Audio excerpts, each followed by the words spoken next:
vamos a estudiar el libro del profeta Jeremías y vamos a el capítulo 26 de este libro. Vamos a estar el día de hoy en Jeremías 26 y antes que ir directamente al capítulo de hoy, vamos a recordar brevemente qué estaba sucediendo en ese tiempo. Para lo cual tenemos que recurrir al segundo libro de Crónicas, en el capítulo 36. Vamos a ver los primeros versículos de Crónicas, segunda de Crónicas 36, y nos dice la escritura: entonces el pueblo tomó a Joacás, hijo de Josías, y lo proclamó rey en Jerusalén en lugar de su padre.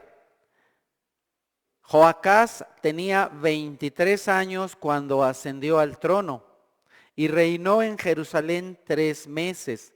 Sin embargo, el rey de Egipto lo quitó del trono para que no reinara en Jerusalén y le impuso al país un tributo de 100 barras de plata y 1 barra de oro. Luego hizo reinar sobre Judá y Jerusalén a Eliaquín, hermano de Joacás, y le dio el nombre de Joacim. En cuanto a Joacás, Necao se lo llevó a Egipto. Joacim tenía 25 años cuando ascendió al trono y reinó en Jerusalén 12 años, pero hizo lo que ofende al Señor su Dios. Entonces, ustedes recordarán que tenemos a un rey que hizo lo correcto delante de Dios, ¿verdad? A Joasías. Josías hizo lo bueno, lo recto delante de Dios y tuvo a 2 hijos. El primero, Joacás, pero en realidad su reinado prácticamente no cuenta, pues fueron únicamente 3 meses. 3 meses es algo que pasó sin ver por ahí, ¿verdad? Porque se lo llevaron ahí cautivo a Egipto. Pero ahora tenemos a su otro hermano, que es Eliaquim, que se le dio el nombre de Joacim. Entonces, a Eliaquim lo tenemos con otros nombres, ¿verdad? Tenemos a Eliaquim también llamado Joacim. Joacim. Los conquistadores tenían normalmente la costumbre de renombrar a los pueblos a los cuales conquistaban, ¿verdad? Les daban algún otro su nombre original hebreo. Ahora sí vamos a Jeremías capítulo 26 y ahí comenzamos. Jeremías 26, comenzando desde el versículo 1. Al comienzo del reinado de Joacim, hijo de Josías, rey de Judá, vino a Jeremías esta palabra del Señor. Así dice el Señor: párate en el atrio de la casa del Señor y di todas las palabras que yo te ordene a todas las ciudades de Judá que vienen a adorar en la casa del Señor. No omitas ni una sola palabra. Aquí tenemos entonces un llamado de parte de Dios a Jeremías para hacer algo tremendo. Como nosotros ya vimos anteriormente en capítulos previos, los sacerdotes no querían a Jeremías y Dios lo manda al atrio del templo para hablar de parte de Dios. Pero no fue en un día común. Fue él a hablar al templo seguramente en un día de fiesta. Un día en el que había mucha gente, lo cual entonces requería de mucho valor y de una gran obediencia, porque Jeremías se iba a presentar ahí no cuando hubiera poquita gente. Y entonces las personas de aquel tiempo, sin duda, apoyaban a los sacerdotes, estimaban a los sacerdotes, iban al templo, por supuesto, a presentar sus ofrendas, y de alguna manera tener un contacto con los sacerdotes, porque recordemos que los intermediarios entre Dios y el pueblo eran los sacerdotes, los que tenían la responsabilidad de enseñar eran los sacerdotes. ¿Y a dónde iba Jeremías? Ahí, al templo, al atrio. Qué gran valor de este hombre, ¿verdad? Y le dice el Señor, te vas a parar ahí y vas a decir todas las palabras que te diga, a todas las ciudades de Judá que vienen a adorar. Continuamos, versículo 3. Tal vez te hagan caso y se conviertan de su mal camino. Si lo hacen, me arrepentiré del mal que pensaba hacerles por causa de sus malas acciones. Entonces nosotros vemos que la misericordia de Dios es nueva cada día. Y a pesar de todo lo que ya el pueblo de Judá ha ofendido a Dios, ahora hay otra oportunidad para que el pueblo la tome. Dios es un Dios sumamente misericordioso. Dios es un Dios de oportunidades. A mí de pronto me llama la atención que muchas personas dicen, el Dios del Antiguo Testamento es un Dios enojón, es un Dios castigador. Y cuando yo escucho ese tipo de comentarios, digo, bueno, esta persona no ha leído su Biblia completa, nada más ha leído pedacitos y se ha ido con la finta. El Dios del Antiguo Testamento es un Dios lleno de misericordia y de gracia. La gracia de Dios, la misericordia de Dios es tremenda. La gracia de Dios no solamente es a partir de nuestro Señor Jesucristo. La gracia de Dios ha sido desde siempre, porque Dios es el mismo, ayer, hoy y por los siglos de los siglos.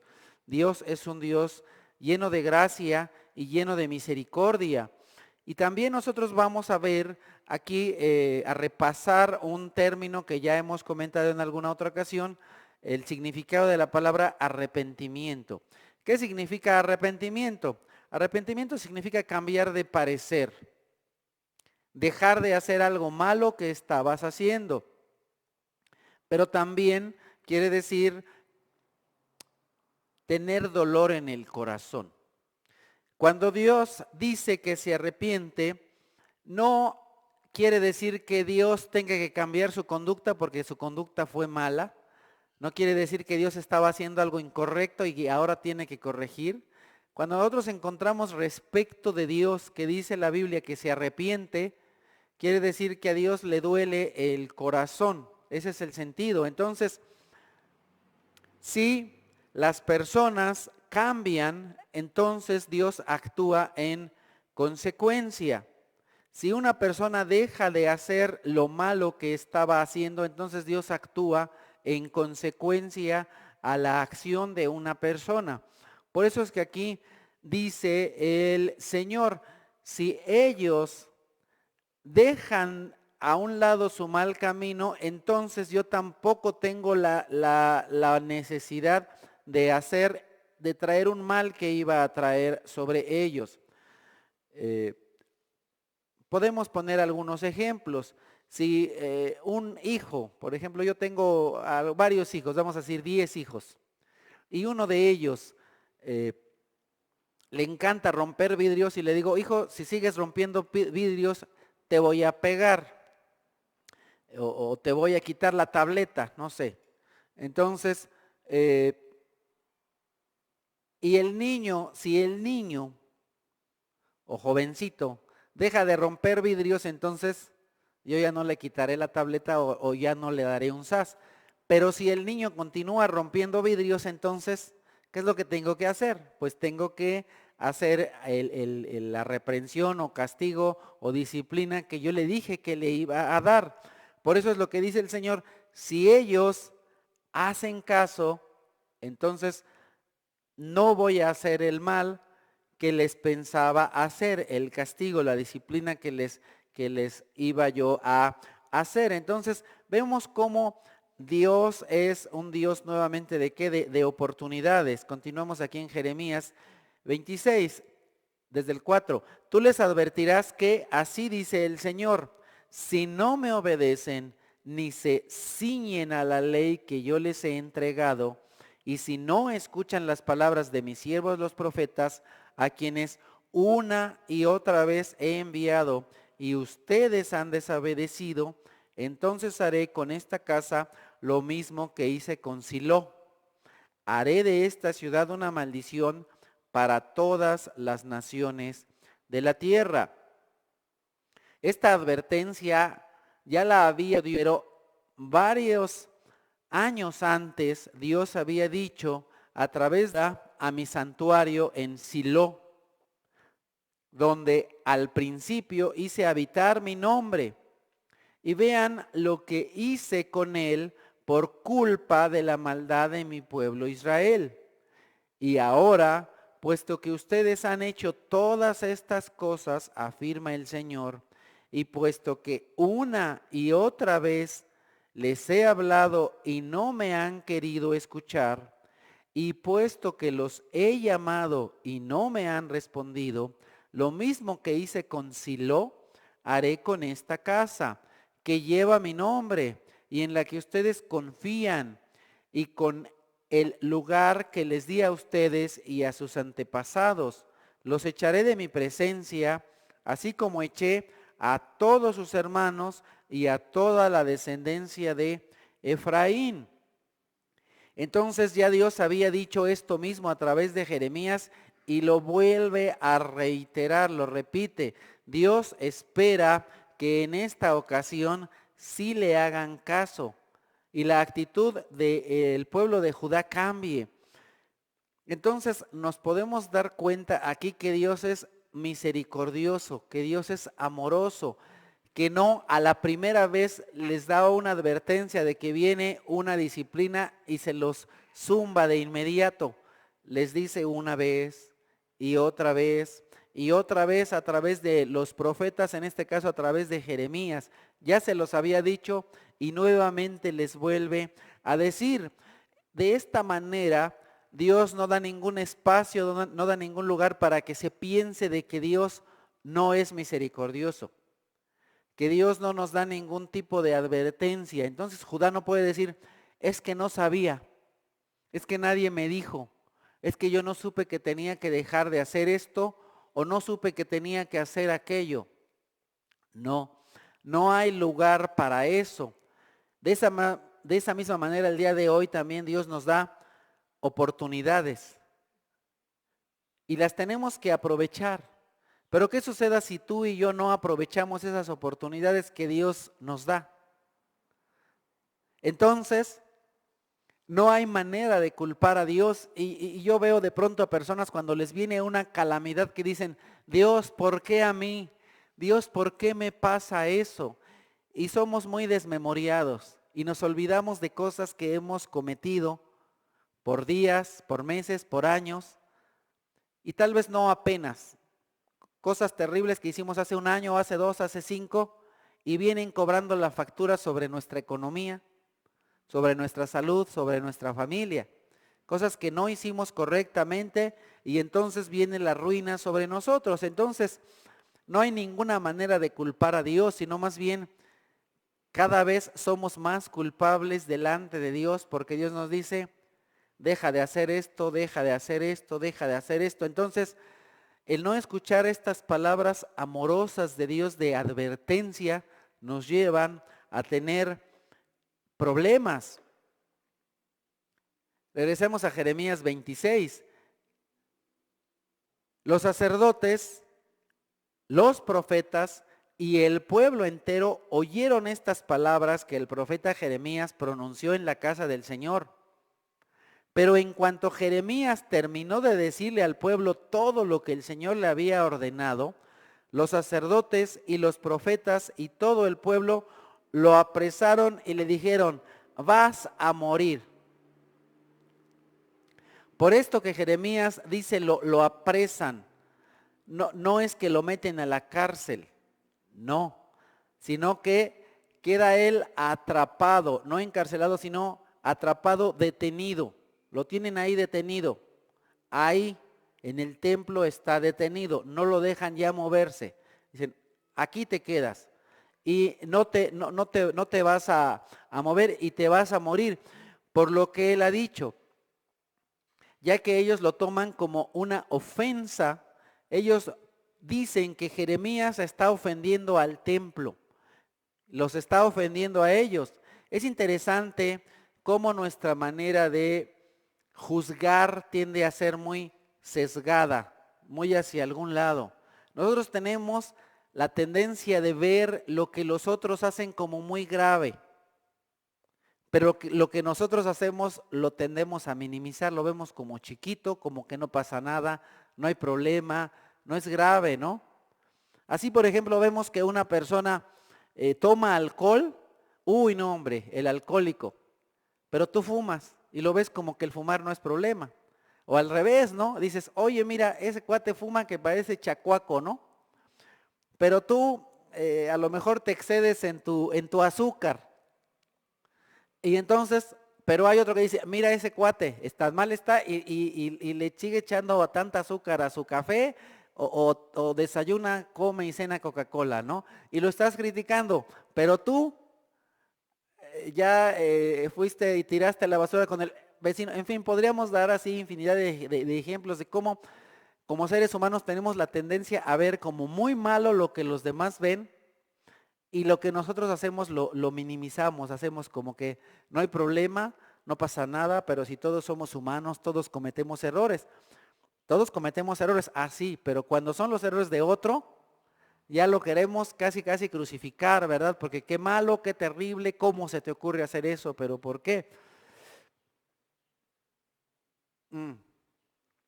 Y es lo que estos hombres hacen. Están viendo algo que ellos piensan que es un pecado, que ellos piensan que es incorrecto, porque para ellos es un pecado.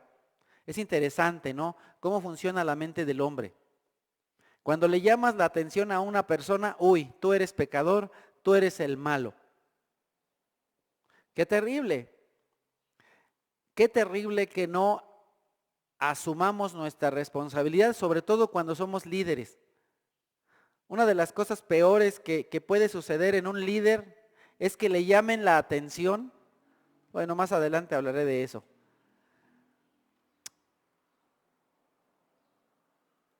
Vamos, continuamos adelante. Jeremías 26:9. ¿Por qué has profetizado en el nombre del Señor que esta casa se quedará como Silo y que esta ciudad quedará desolada y deshabitada? Y todo el pueblo que estaba en la casa del Señor se abalanzó contra Jeremías. Pero lo que está diciendo Jeremías no es más que recordar lo que Dios le dijo a Salomón. Cuando recordemos que David tenía la intención de construir un templo y Dios le dijo, no vas a ser tú, sino tu hijo. Entonces David reunió todas las cosas y le dejó una gran fortuna y grandes cosas a Salomón para que él construyera ese templo que David tenía en su corazón de construir. Y entonces Salomón construye este templo impresionante, verdaderamente maravilloso, majestuoso. Y entonces cuando Salomón termina de construir el templo, aproximadamente en el año 961 antes de Cristo, viene la voz de Dios y le dice lo siguiente a Salomón, y lo encontramos en el primer libro de los Reyes. Pero si ustedes o sus hijos dejan de cumplir los mandamientos y decretos que les he dado y se apartan de mí para servir y adorar a otros dioses, yo arrancaré a Israel de la tierra que les he dado y repudiaré este templo que he consagrado en mi honor. Entonces Israel será el hazmerreír de todos los pueblos. Y aunque ahora este templo es imponente, llegará el día en que todo el que pase frente a él quedará asombrado y en son de burla preguntará, ¿por qué el Señor ha tratado así a este país y este templo? Joacim comenzó a reinar en el año 608 antes de Cristo, es decir, ya habían pasado más de 350 años después de cuando la nación era una sola nación, no dos reinos. Y entonces el pueblo se quedó solo con lo que quiso. Se quedó con que ellos tenían el templo, con que ahí estaba el verdadero Dios, con que tenían un templo grande, imponente. Se quedaron con que eran un pueblo que Dios había bendecido, pero se habían olvidado que Dios también había dicho que el pueblo tenía que mantenerse fiel a su palabra, fiel a sus mandamientos. Y si no lo harían así, si no lo hicieran así, entonces vendría sobre ellos el desastre y vendría sobre ellos la burla. Y es interesante cómo también las iglesias del día de hoy, las iglesias que están llenas, son las iglesias en las que hay promesas y promesas de bien. A la gente le gusta, a nosotros nos gusta que nos digan que nos va a ir bien, que nos va a ir bien, que nos va a ir bien. En los lugares en los que se enseña que además de derechos o de bendiciones hay obligaciones, hay responsabilidades, eso no les gusta. Así vemos que al día de hoy muchas personas dicen, reclama tus derechos como hijo de Dios, reclama esto, reclama aquello, o declara esto y declara aquello. Pero eso lo vemos tan filtrado del mundo aún a la misma iglesia, ¿no? ¿Qué es lo que vemos aún con los niños? ¿Qué está muy fuerte con los niños? Los derechos de los niños, ¿no? Los derechos de los niños. Al niño no le puedes decir nada porque los derechos de los niños. Pero, los derechos de las mujeres. Bueno, pero ¿y qué de los niños? ¿Qué hay de las responsabilidades de las mujeres? ¿Qué hay de las responsabilidades de los hombres? No solo de los niños, de todos. A las personas les encantan los derechos, pero no las responsabilidades, pero no las obligaciones. Y entonces vemos que al día de hoy hay muchos lugares con tristeza en las cuales hay muchos niños inútiles y muchos jóvenes inútiles, porque en casa no hacen nada. Es que en la pared, ¿por qué? No quieren hacer nada, no hay labores, hay padres que ni siquiera se sienten que tienen todos los derechos, pero con mucha probabilidad esos niños, esos jóvenes se convertirán en maleantes, en gente tramposa. Todo a la mano responderán, ¿qué se van a quedar asombrados? Los mandamientos. ¿Por qué el Señor hizo eso?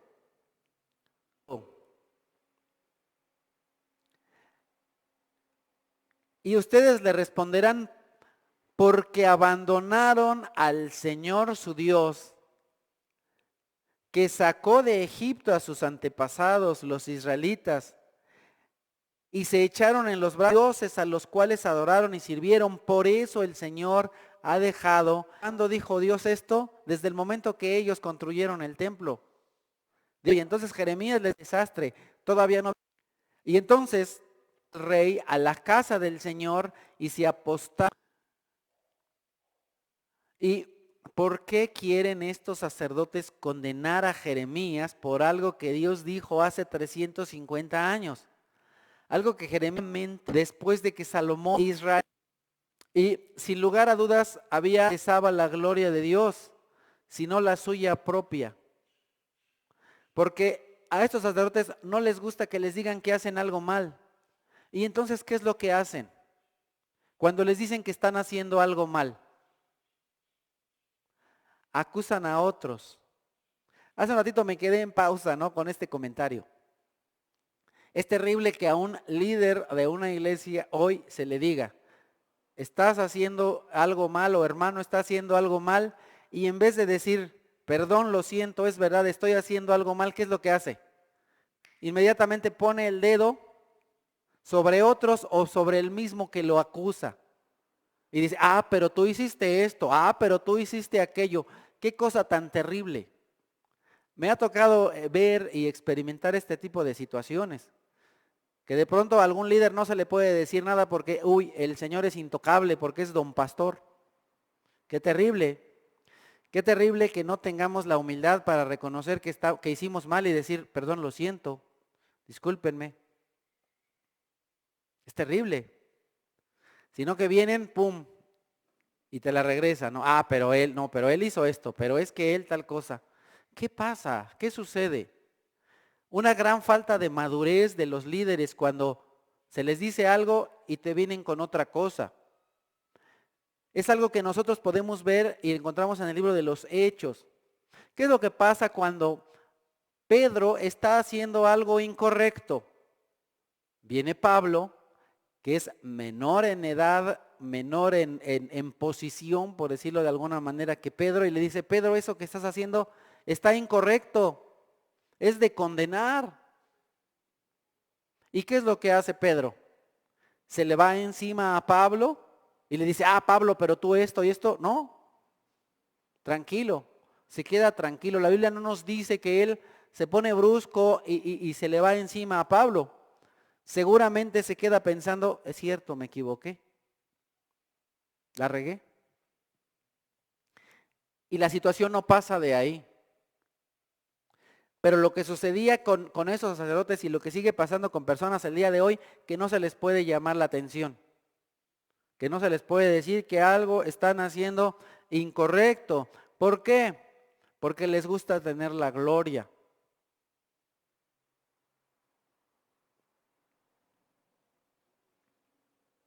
Y entonces, no, pero lo que tú haces es peor que lo que yo hago. ¿Pero por qué hacen eso? Eso también pasa mucho en la política. ¿Qué es lo que hacen muchos bueno, este no es un lugar para hablar de política, pero ¿qué es lo que muchos políticos hacen? Cuando quieren sobresalir, comienzan a descalificar a otros. Ellos hacen algo malo, pero ¿qué es lo que hacen? Descalifican a otros para que ellos estén por encima. Entonces, una manera de sobresalir de algunas personas es descalificar a los demás. Descalifico a los demás para que yo me vea más arriba. Es lo que están haciendo estos sacerdotes. Esos sacerdotes actúan de una manera muy política, descalificando a otros para que ellos sobresalgan, descalificando a Jeremías para que ellos sigan arriba. Seguramente este alboroto que causaron los sacerdotes, los profetas y el pueblo fue tan grande que llegó hasta el palacio, que llegó hasta los jefes, hasta los príncipes, se les llama jefes o príncipes, los líderes de la nación de Judá. Ellos muy posiblemente estaban por allá en su casa, ese día no iban a la fiesta, a lo mejor iban otro día o iban más tarde, y entonces escuchan tanto alboroto que dicen, ¿y ahora qué pasa? ¿Qué está sucediendo en el templo? Vamos. Y entonces ahí van. También cuando nosotros vemos en la Biblia que una persona se queda parada en la entrada de una ciudad, en una puerta, cuando ustedes vean en la Biblia que dicen, y tal persona estaba parada en la puerta. ¿Qué significa que una persona esté parada en la puerta? Es una denotación de autoridad. La persona que, cuando ustedes vean la Biblia que dice, tal persona estaba parada en la puerta, eso quiere decir que es una persona con autoridad, con poder económico, con poder político. Es una persona con poder, con autoridad. Y entonces estas personas, puede ser un rey o un gobernante que está parado en una puerta. ¿Y para qué se paran en una puerta? Para ejercer juicio, para juzgar entre una persona y otra o entre varias personas. Eso es a lo que se refiere que estaban parados en la puerta. Y entonces, regresamos aquí. Cuando los jefes entonces escuchan todo este alboroto, van del palacio al templo y se quedan parados en la puerta. Nuevamente, ¿para qué? Para ejercer un juicio.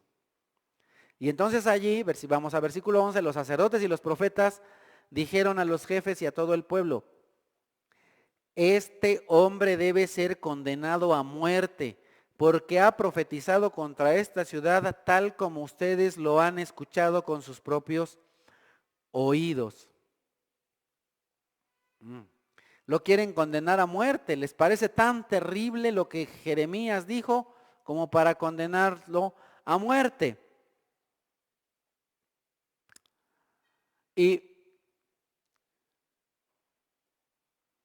versículo 12, 13.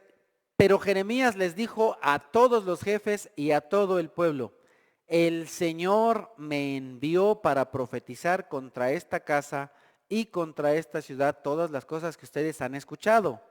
Así que enmienden ya su conducta y sus acciones y obedezcan al Señor su Dios, y el Señor se arrepentirá del mal que les ha anunciado.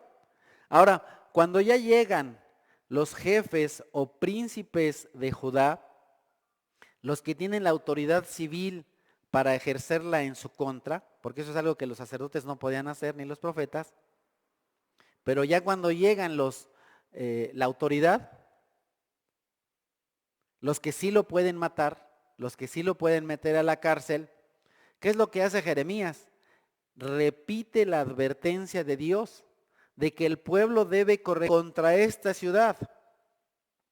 Al hablar contra esta casa está hablando no solamente contra el templo, sino contra los que enseñan en el templo, contra los sacerdotes y profetas.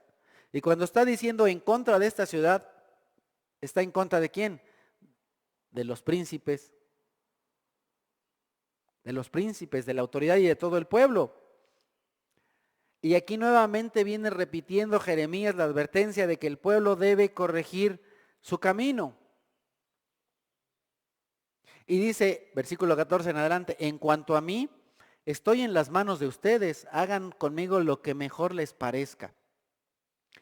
Pero sepan que si ustedes me matan, estarán derramando sangre inocente sobre ustedes mismos y sobre los habitantes de esta ciudad. Lo cierto es que el Señor me ha enviado a que les anuncie claramente todas estas cosas. Entonces aquí Jeremías no se echa para atrás. Cuando viene ya la autoridad, ¿no? Porque bueno, puede decir, bueno, pues ya vino con los sacerdotes no le pueden hacer nada, pero ya cuando viene la ley, no, pues ¿qué pasó? No, nada, pues aquí nada más estamos conversando, ¿no? No, Jeremías no se echa hacia atrás a pesar de que está en riesgo su vida, a pesar de que lo pueden matar, pero él sabe que es inocente y él se declara inocente y les dice a ellos que serán culpados de matar a un inocente si le echan la mano, que Dios lo ha mandado y que ellos tendrán de que dar cuentas delante de Dios de su vida. Dice, ustedes háganme conmigo lo que quieran, yo finalmente ya vine a hacer lo que tengo que hacer. Nuevamente, ¿qué vemos aquí en este hombre? Un hombre valiente. Cuando recién fue llamado, ustedes recuerdan, en los primeros capítulos que dijo, soy chiquito, ¿no? Así dicen mis niños, no puedo, soy chiquito. Es lo que dijo Jeremías, no puedo, soy chiquito. Pero él dijo, no digas soy pequeño, tú vas a hacer lo que yo te mande a hacer. Ahora, enfrentar a una persona que está haciendo lo malo es difícil. Enfrentar al día de hoy a un pastor de una iglesia es difícil. No es una cosa sencilla, pero es algo que tienes que hacer. Entonces, si tú ves que un pastor de una iglesia, este pastor, está haciendo algo incorrecto, pues ¿qué es lo que tienes que hacer? Decir, ¿qué pasó, hermano? Eso que haces está incorrecto. Eso que haces no está bien. Si tú ves que yo actúo de manera incorrecta, lo que tienes que hacer es de la misma manera, es ir ante Dios, es ir ante las autoridades y decir, este hermano está haciendo cosas incorrectas. De pronto escuchamos que muchos líderes de varias iglesias, sean llamadas cristianas o de cualquier denominación, hacen cosas terribles y luego las personas no dicen nada, no hacen nada, se quedan callados, no van ante la autoridad. Y entonces la persona continúa haciendo de las suyas y no pasa nada. Qué terrible que no haya personas que tengan el valor, así como Jeremías, de decir, hey, esto está mal, esto está incorrecto. Yo les puedo decir que en mi caso, pues sí me han llamado la atención en más de una ocasión. ¿Y qué es lo que tengo que hacer? Pues corregir, cambiar, dejar de hacer lo malo. Si me dicen que algo que estoy haciendo es incorrecto, lo que tengo que hacer es dejarlo de hacer.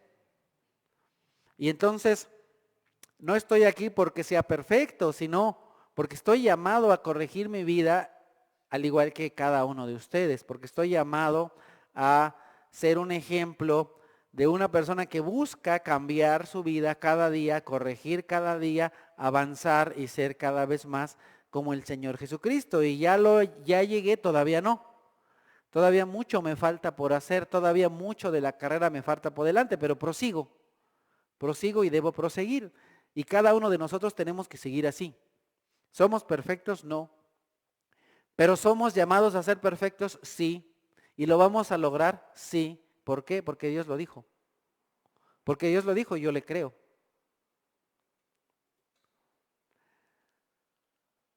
Los jefes, Jeremías 26, los jefes y todo el pueblo dijeron a los sacerdotes y los profetas, este hombre no debe ser condenado a muerte porque nos ha hablado en el nombre del Señor nuestro Dios. Aquí los jefes reconocen que Jeremías les habló en el nombre de Dios. Y entonces, ¿qué es lo que nosotros deberíamos esperar de estas personas?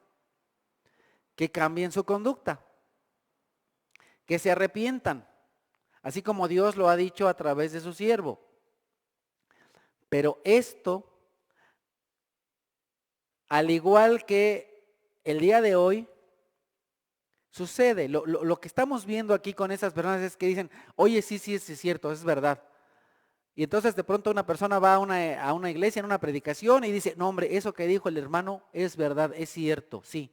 Eso que dice Dios en la Biblia es cierto, es verdad. Y entonces muchas personas reconocen que la Biblia es la palabra de Dios. Muchas personas reconocen en una predicación que lo que dijo el predicador es cierto, pero ¿qué es lo que nosotros vamos a ver más adelante, en versículos más adelante y en capítulos más adelante de Jeremías? Que el pueblo no cambia. ¿Y qué es lo que vemos al día de hoy en las iglesias?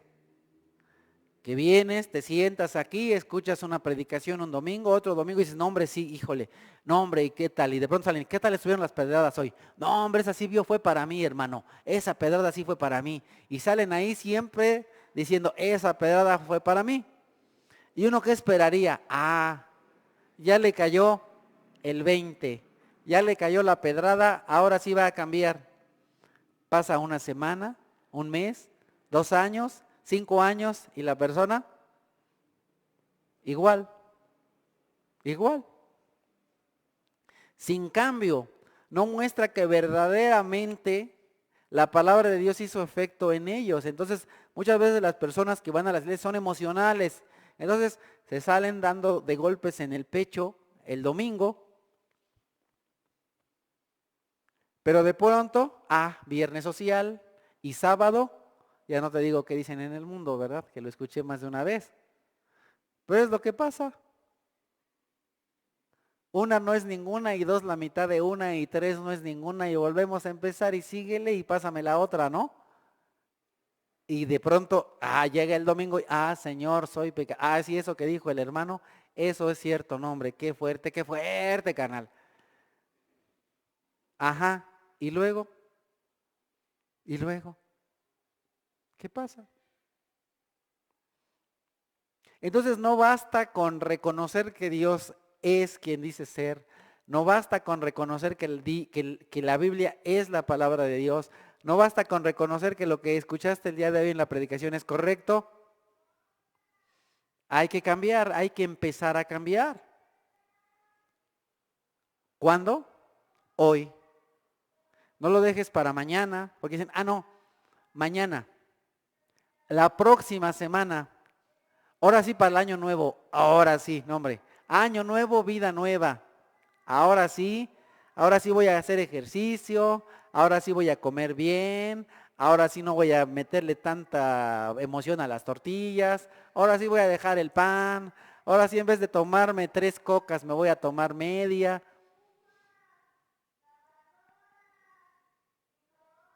Pero ¿qué pasa?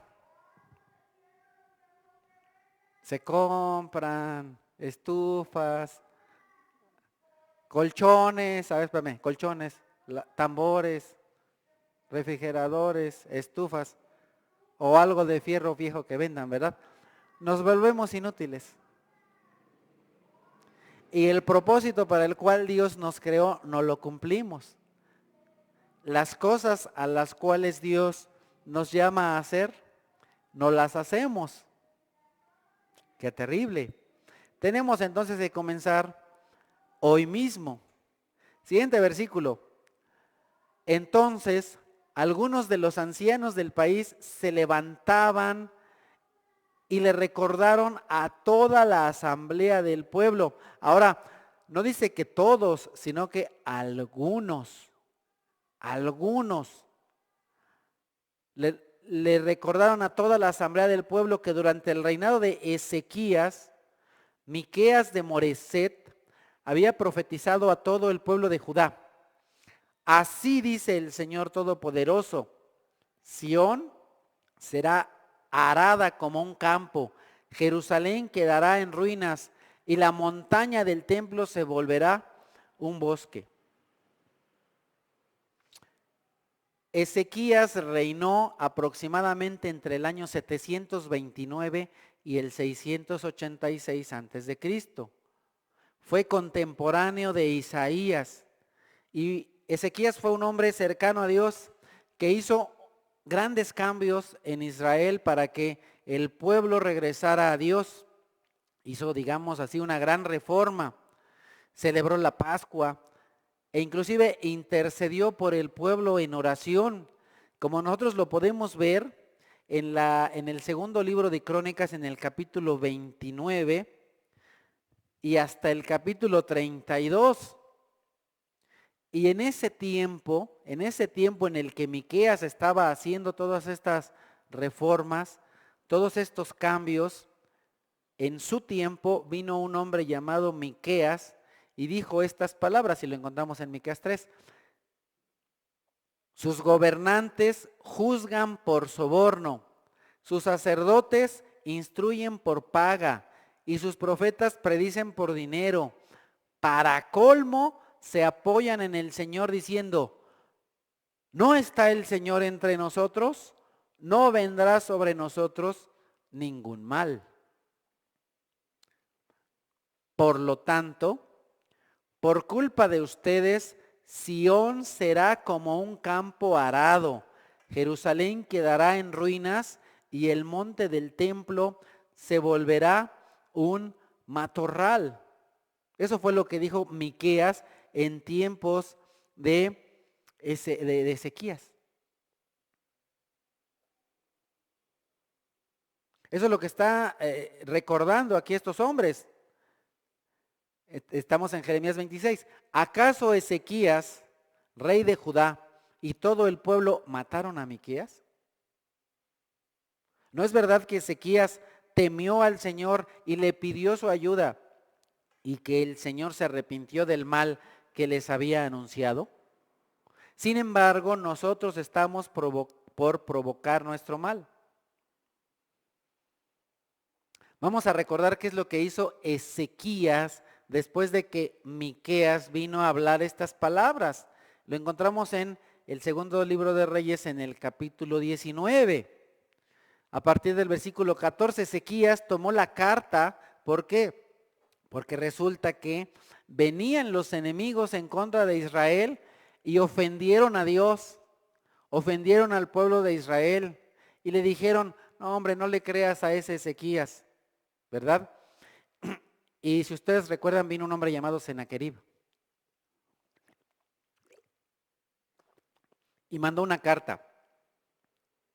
Y entonces esta carta la lee, pero no solo eso, sino que Ezequías toma la carta la lee y sube al templo del Señor. No se queda en su casa. No se queda a llorar su tristeza ahí en su casa. Lo que hace es va al templo. ¿Por qué? ¿Qué es lo que estaba sucediendo? Miqueas le dijo, como ustedes, nación, no se están comportando según mis estándares, los voy a arrasar. Los voy a arrasar.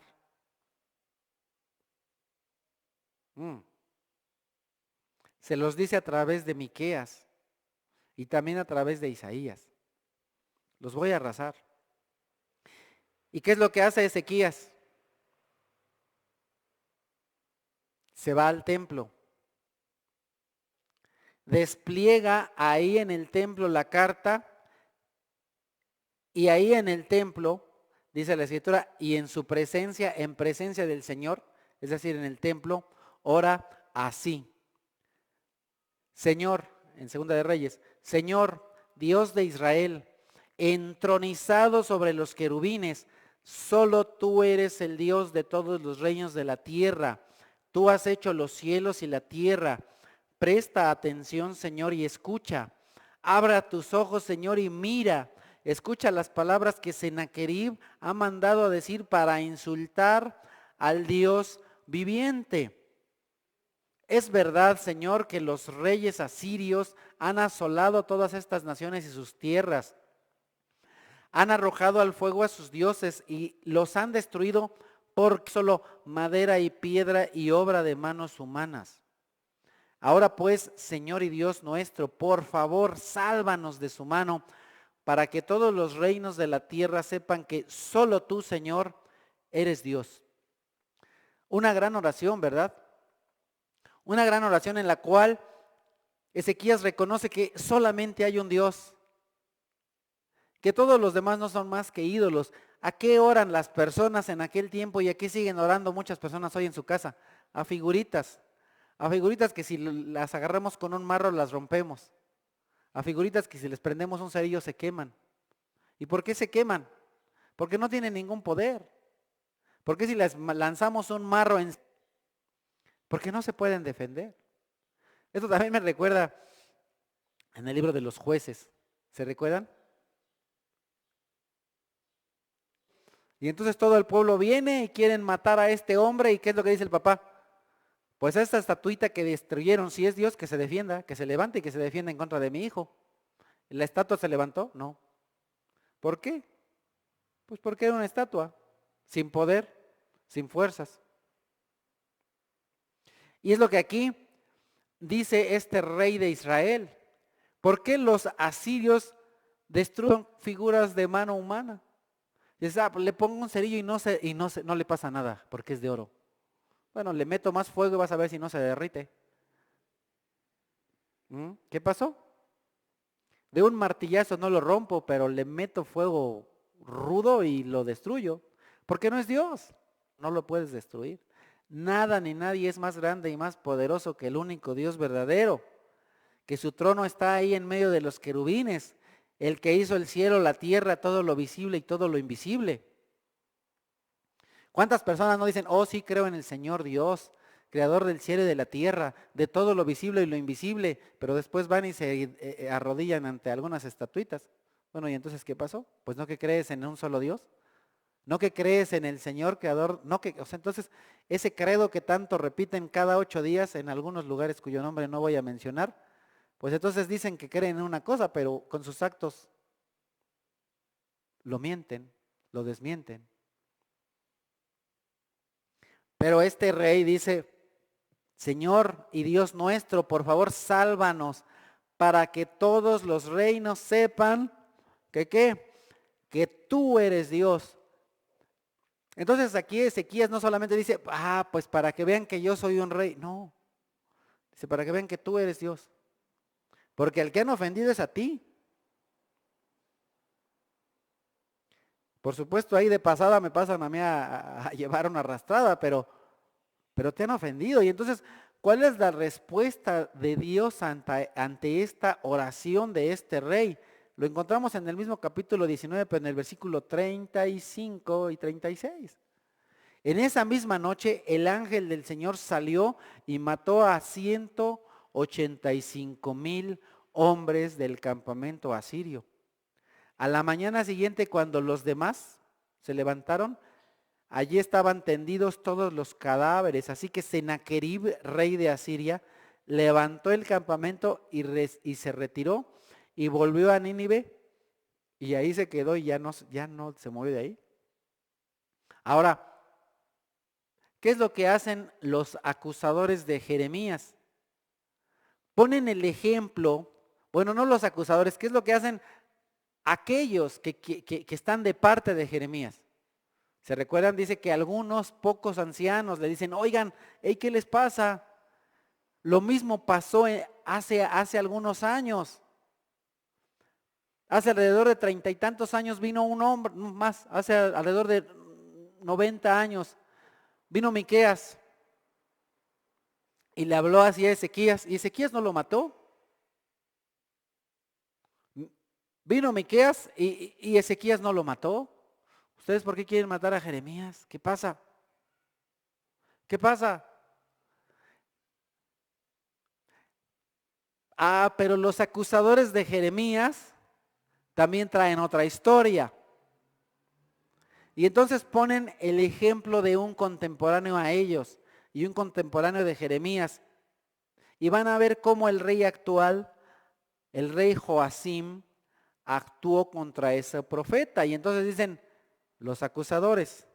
Entonces, ¿qué vimos? Ya habló Jeremías. Hablaron algunos que se pusieron de parte de Jeremías y ahora vienen otra vez de regreso los que están en contra de Jeremías. Pero hubo también otro profeta de nombre Urías, hijo de Semaías, de Kiriat Yearim, que profetizaba en el nombre del Señor. Este profetizó contra la ciudad y contra el país, tal como lo hizo Jeremías. Cuando el rey Joacim y sus funcionarios y jefes oyeron sus palabras, el rey intentó matarlo. Pero al enterarse, Urías tuvo miedo y escapó a Egipto. Después el rey Joacim envió a Egipto a Elnatán, hijo de Acbor, junto con otros hombres, y ellos sacaron de Egipto a Urías, lo llevaron ante el rey Joacim, quien mandó que mataran a Urías a filo de espada y que arrojaran su cadáver a la fosa común.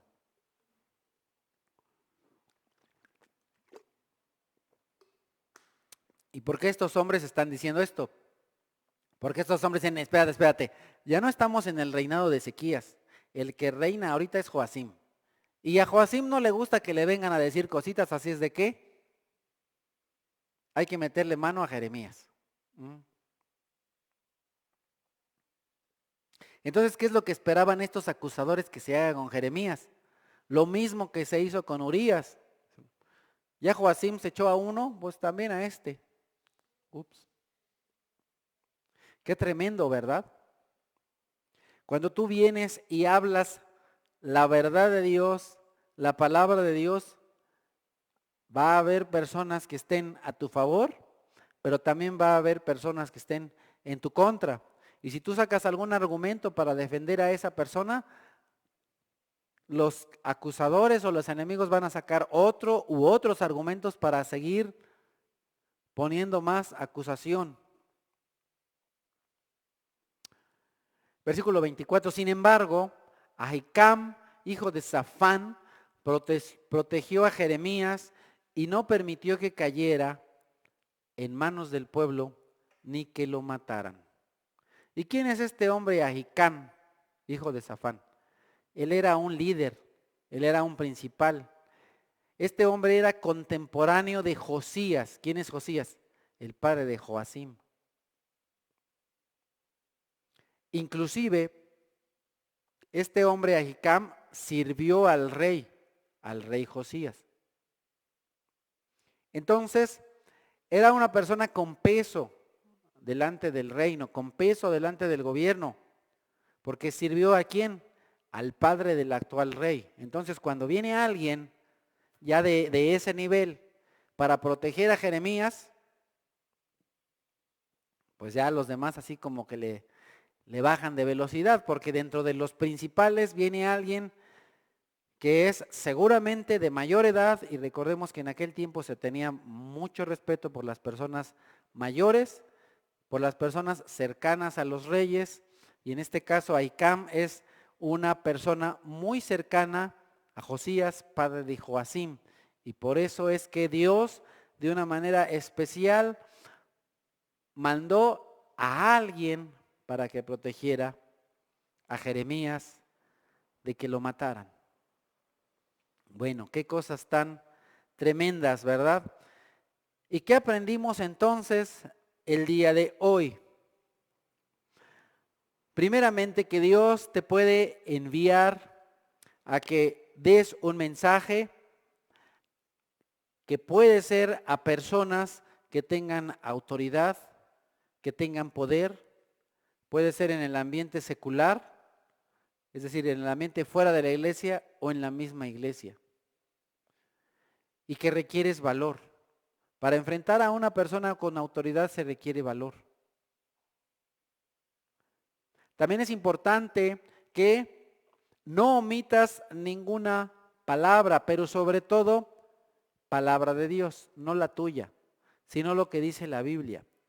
Cuando tú vas a exhortar o a reprender a alguien por algo que hace de manera incorrecta, es importante que lo hagas de acuerdo a lo que dice la Escritura, no de acuerdo a lo que a ti te gusta, no de acuerdo a lo que tú quieres, porque de pronto nunca falta el que dicen, es que al Señor no le gusta la música de banda, no la pongas. A Dios no le gusta el mariachi, no pongas alabanzas con mariachi. A Dios no le gusta la salsa, no pongas alabanzas con ritmo de salsa. A Dios no le gusta bueno, puedes decir, a mí no me gusta la salsa, puedes decir, a mí no me gusta el rock, puedes decir, a mí no me gusta el mariachi, pero una cosa te digo, tú no eres Dios. Entonces no digas que a Dios no le gusta. Puedes decir, a mí no me gusta. Puedes decir, hijo, esa música no me gusta. No, está bien. Ahí que quede. Pero no se te ocurra decir, a Dios no le gusta, porque tú no eres Dios. Dios hay uno y no eres tú. Entonces, si vas a decir algo que a Dios no le gusta, tiene que estar en la Biblia. Y yo no he encontrado ningún versículo en la Biblia que diga que a Dios no le gusta las rancheras o la salsa o el rock o lo que sea. No está en la Biblia. Pero si tú vas a reprender a alguien que sea de acuerdo con lo que dice la Biblia, puedes decir, a Dios no le gusta esto, está en la Biblia, y puedes decir, a mí no me gusta esto y aquí estoy yo. Se vale. Algo importante, dice el Señor, tal vez te hagan caso. Dios entonces te dice, tal vez te hagan caso. Es importante que cuando tú invitas a una persona o exhortas a una persona o le llamas a una persona, no des por hecho que te van a hacer caso. No. Tú llamas la atención a tu hijo porque está haciendo lo incorrecto, no des por hecho que te va a hacer caso. Tú llamas la atención a un hermano de la iglesia y no des por hecho que te va a hacer caso. Tú llamas la atención a un pastor de una iglesia y no des por hecho que te va a hacer caso. Tal vez te va a hacer caso, tal vez no. Eso ya no depende de ti, eso ya es decisión de cada persona. Pero no digas, ni me va a hacer caso, ¿para qué le digo? Haz lo que tengas que hacer. Llámale la atención a quien se la tengas que llamar. Corrige a quien tengas que corregir.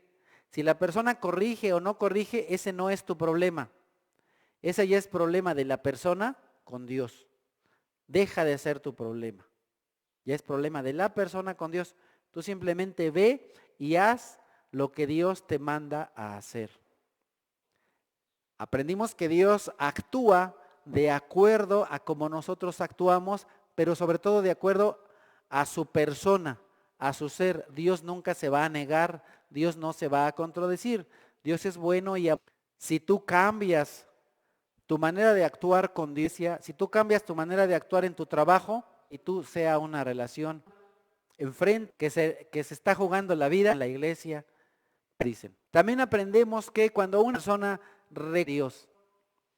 Tengo que venir con temor a Dios, a pedir su ayuda, aún en contra de las cosas que yo aprendimos que a alguien para que te proteja, en ese hablar con valor y a enfrentar a aquellos que hacen, hermana, vecino, que hace lo que es incorrecto y lo que es agradable a sus ojos. Muy bien, hermanos, pues y amigos, vamos a orar y vamos a terminar este mensaje con una oración.